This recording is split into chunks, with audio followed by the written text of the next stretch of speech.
से यहाँ वो पहले वाले डीसी साहब आए थे, महाजन साहब, मैं कहता हूँ वैसा काम किसी एमएलए ने नहीं किया था जितना उन्होंने किया था। हमारी ये पार्किंग जो है उनकी देन है, लाल दरबार रोड है, उन्होंने बहुत बार, हमने आपके ही माध्यम से डीसी साहब को बहुत बार रिक्वेस्ट की, या तो डीसी साहब के पास फंड्स नहीं है या कुछ नहीं है, तो इसलिए हम ये समझो कि 2014 से कोई काम डोडा में नहीं हुआ, कोई ब्लैक टॉप नहीं हुआ, कोई कुछ नहीं हुआ। चलता है, जब महराज साहब आए तब से इन्होंने बंद किया, लेकिन तब से कोई सफाई नहीं होती है, न ये सफाई वालों से कोई एक्शन लेते हैं। आपने यहाँ देखा कितनी कितनी रेत जमा करते हैं, यही कहीं ये लगा है, ये ड्रेन के ऊपर से सिस्टम सारा इसमें डाल, बाहर गंद साफ करना छोड़ो कि बाहर से गंद आकर तो डाल देते हैं दुकानों में, कोई सफाई नहीं। आप जरा इधर सीढ़ियों पर देखो, आप जरा दुकानों के सामने देखो, अगर ये सफाई नहीं करना चाहते तो बाहर से सफाई गंद लाकर इनको हमारी दुकानों के सामने डालने की कोई जरूरत भी नहीं है। ये छोड़ दें, इनको छुट्टी कर दें, हम खुद अपनी दुकानों की सफाई ना। मैं यहाँ दुकान करता हूँ, आपने देखा होगा ये हमारे खड्डे, रोड के कितने खड्डे हैं। बहुत बार हमने डीसी साहब से रिक्वेस्ट भी की, लेकिन कोई हमारी सुनता नहीं है। हम आपके माध्यम से हम ये एलजी साहब तक ये बात पहुंचाना चाहते हैं कि कम से कम डोडा की जो सफाई है, ये जो रोड के खड्डे हैं, इस पर ध्यान दिया जाए। आप ये समझो कि 2014 से कोई काम डोडा में नहीं हुआ, कोई ब्लैक टॉप नहीं हुआ, कोई कुछ नहीं हुआ। अच्छा, दूसरी आपने ये हमारे दुकानों की हालत देखी है। हम आते हैं तो बाहर गंद साफ करना छोड़ो कि बाहर से गंद आकर तो डाल देते हैं दुकानों में, कोई सफाई नहीं। आप जरा इधर सीढ़ियों पर देखो, आप जरा दुकानों के सामने देखो, अगर ये सफाई नहीं करना चाहते तो बाहर से सफाई गंद लाकर इनको हमारी दुकानों के सामने डालने की कोई जरूरत भी नहीं है। ये छोड़ दें, इनको छुट्टी कर दें, हम खुद अपनी दुकानों की सफाई करेंगे। जनाब, जो भी सफाई कर्मचारी आता है, आपको नाम कहा, उस कर्मचारी के पीछे पीछे चलेंगे। वो कौन आता है, कब आता है, वो सब कुछ चलता है। जब महराज साहब आए तब से इन्होंने बंद किया, लेकिन तब से कोई सफाई नहीं होती है, न ये सफाई वालों से कोई एक्शन लेते हैं। आपने यहाँ देखा कितनी कितनी रेत जमा करते हैं, यही कहीं ये लगा है, ये ड्रेन के ऊपर से सिस्टम सारा इसमें डाल देते हैं। वो कागज वागज उठाते हैं, कोई रेत नहीं, हमारी दुकानें भरी होती है।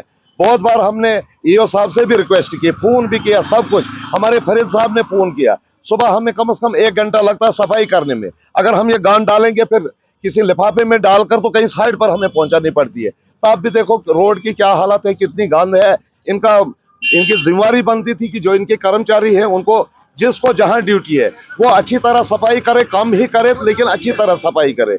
बहुत तंग आ चुके हैं हम। डीसी साहब से मोदबाना ये गुजारिश करते हैं कि कम से कम डोडा की सफाई में, डोडा की खड्डों में ध्यान दिया जाए। बहुत बार यहाँ कितनी सिक्योरिटियां गिर गई, मतलब छोटे छोटे बच्चे एक्सीडेंट होते हैं। कोई सुबह, सबसे अच्छी बुरी बात यह है कि हमारे यहाँ 3 स्कूल है, कॉलेज के छोड़कर 3 स्कूल है, छोटे छोटे बच्चे चल रहे हैं। कोई सिक्योरिटी पर 1-2 बार यहाँ 2 लड़के बच्चे लेकर आए थे, उनके माँ बाप, तो वो मतलब मुंह के बल गिर गए उधर खड्डे में, तो बच्चों को भी लगी, खुद को भी लगी।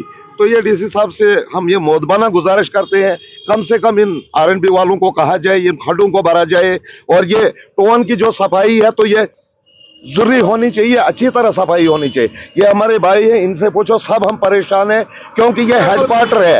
ये डोडा का पहले तो किश्तवाड़, डोडा, रामबन, बानाल का डिस्ट्रिक्ट ये था। आज देखो रामबन की हालत कितनी अच्छी है, बानाल की देखो, भद्रवा की सफाई देखो, किश्तवाड़ की सफाई देखो, फिर देखो हमारे डोडा की क्या हालत है। मैं समझ नहीं आती वजह क्या है। ये तभी मैं डीसी साहब से और एलजी साहब से ये गुजारिश करता हूँ कि क्या हमें, मतलब जो डिस्ट्रिक्ट का फंड आता वो हमें नहीं मिलता है, अगर आता है तो वो जाता कहाँ है। कोई काम नहीं होता, कोई कुछ नहीं होता है। आप जाओ इधर किश्तवाड़ रोड देखो, भद्रवाह रोड देखो, उनकी रोडें देखो, फिर हमारी पुल डोडा रोड देखो, बहुत बुरा हाल है।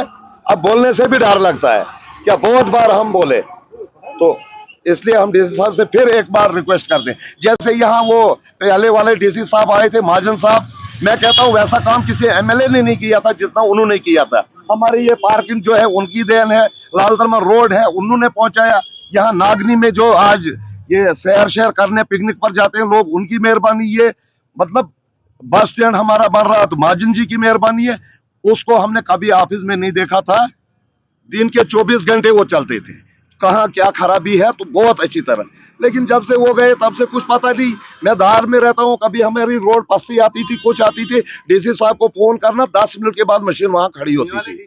हमें समझ नहीं आती। बहुत बार हमने आपके ही माध्यम से डीसी साहब को बहुत बार रिक्वेस्ट की, या तो डीसी साहब के पास फंड्स नहीं है या कुछ नहीं है, तो इसलिए हम परेशान हैं। हम फिर एक बार इनसे मोदबाना गुजारिश करते हैं कि डोडा की सफाई के बारे में ध्यान दिया जाए। आगे सर्दियां आ रही है, बर्फ पड़ रही है, बारिश पड़ रही है, क्योंकि हमारा बुरा हाल है। इसलिए बर्फ पड़ने से पहले इस सिटी का कुछ सोचे, कुछ करे, ये खड्डे नालियां साफ करवाएं ताकि आगे हमारी परेशानी ना हो।